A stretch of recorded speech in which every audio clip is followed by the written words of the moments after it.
Hey everybody, it's Jim here, and today we're going to be installing these Lindy Fralin Blues Special pickups and a normal Telecaster wiring harness that's pre-done for us into this 2022 JV. The reason we're going to be replacing the harness is because I have no need for the push-pull here on the tone pot or for the four-way selector. I don't know. I'm a purist and I'm a traditionalist. When it comes to tellies, I'm pretty plain. But what we need to get this job done, what you will need should you decide to do something like this, you're obviously going to need a soldering iron. You're going to need 60/40 rosin solder. You're going to need the pickups and anything you're going to be replacing here. Wire cutters, obviously for the strings, also included here. This peg winder. Now, some pickup swaps and just sometimes when you're working on changing strings in general, doing a setup, you can just do it by hand. With these specific locking tuners that are vintage style, you need this. I see people that are trying to use flathead screwdrivers to mess with these. Do not ever do that. No, that is wrong. There's no reason for you to ever do that. All you need is a peg winder and you'll be all good to go. As far as the screwdrivers that you will need to do, this one we're gonna be using to take off the actual pick guard, a little bit smaller, and the actual screws that hold in the pickup to the bridge.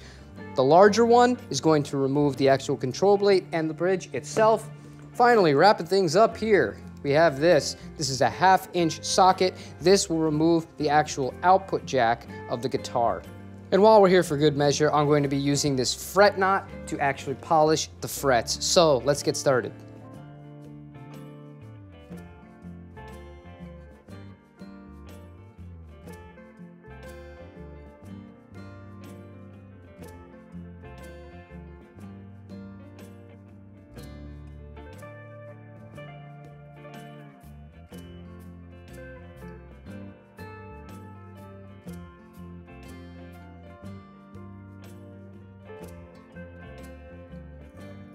All right, now that we got everything removed, as you can see, this guitar, if you were curious, is only set up for a single coil in the neck. Not the end of the world for me. I'm not putting humbuckers in Telecaster. That's just not my style. If I was gonna do that, we're gonna do Filtertrons. So, what you wanna do is you want to identify all of the connections. And this one is interesting because there's a lot more wires than normal. And you want to disconnect them rather, only the ones that you really need to disconnect. So, for example, these two are coming from the jack. There's really not a reason for me to unsolder these. I'm gonna leave those as is. But the yellow one here, that's the bridge pickup. Then the white one here, neck pickup right there. I'm gonna disconnect all these wires and we're gonna get going.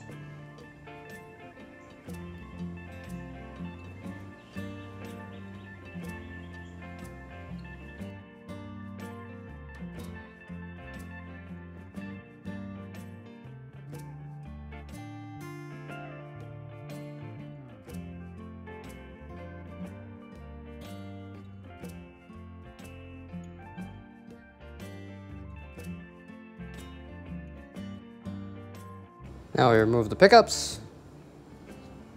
We're gonna put those into these holders that the Fralins are in right now in a second. But first, we gotta clean everything up.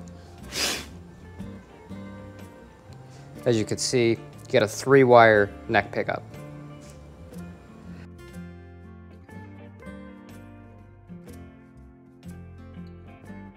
There we go. So now we're gonna put these away. Take these guys, put these away. Okay, so putting in the pickup, I like to do this before we actually start mounting it. Now you don't want to tighten this too much. And the reason you don't want to tighten this too much is because you want to make sure you're gonna have enough play here to install the other two. So, for example here, make sure our little rubber piece makes it through.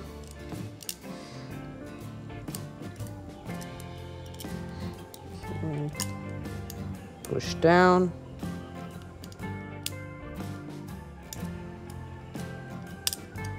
Okay. Now we're just gonna make sure goes in, same thing here. So we just want it, we don't want to over tighten right now. Right now we just want it to fit in and that's it. All right, now just like that, we already have this thing installed.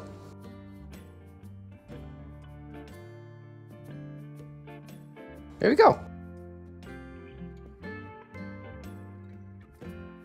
We're gonna do the same thing here with the neck pickup.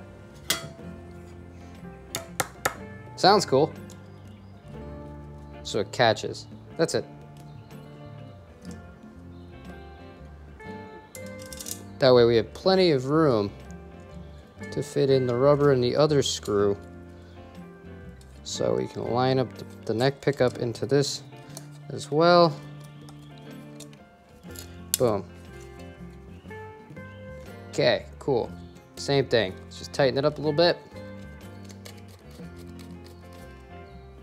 Now we got both pickups in there. We're all good. Obviously, this is not the optimal pickup height, but that's not the point of this right now. So let's take off our Fralin pickups. Let's route these down through the cavity one. Try to keep these as straight as you can. It makes it easier if you do that. Well, you can use your little screwdriver there. If one of them falls down like that, yeah, it really doesn't want to grip. There we go. Okay, so now what we want to do is just make sure it feeds in through together, and that we can pull out carefully from the other side, which we can, and just like that, we have success. Okay, the first thing you want to do is make sure your tip is tinned. Put a little solder on that guy. You don't need too much, just a little bit here.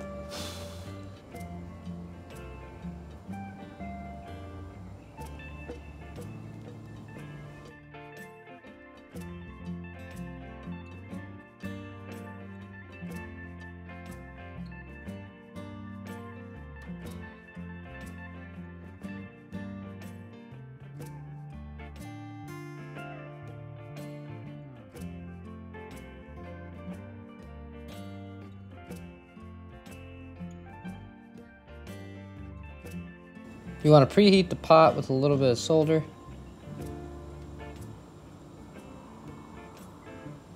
Don't need much. Perfect.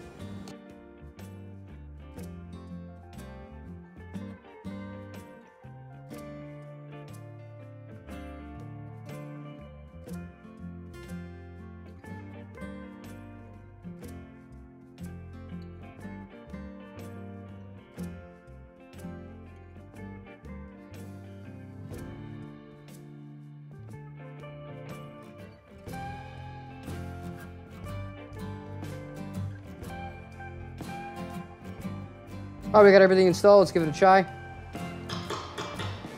Good. Good. Perfect. All right, so we are all good to go to put this thing back together. I'm gonna polish the frets, and I'll see you guys in a few minutes. Okay, now to restring these kinds of ones, you wanna unscrew these with your hand just so that there's enough clearance that you can fit the string through. That's all. So, like so. Cool. Done. Now, we're gonna tighten it. Yep, make sure it's nice and all the way through.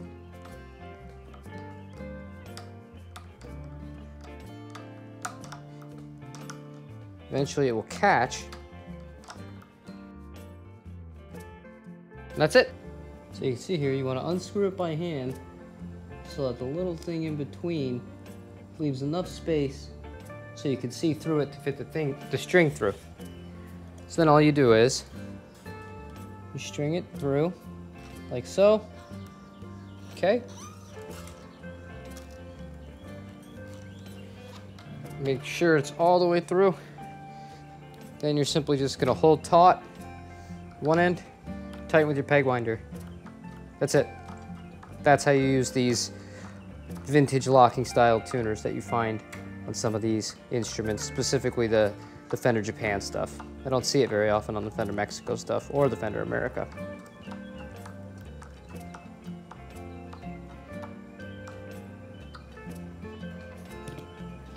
You're done. Bend up. Snip. That's it.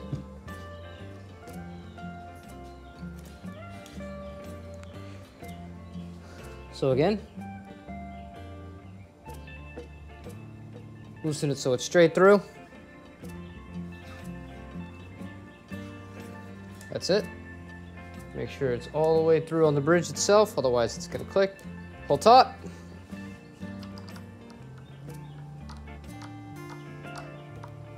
Just tighten. There's never any reason you should use a flathead screwdriver with these tuners. It is simply not necessary.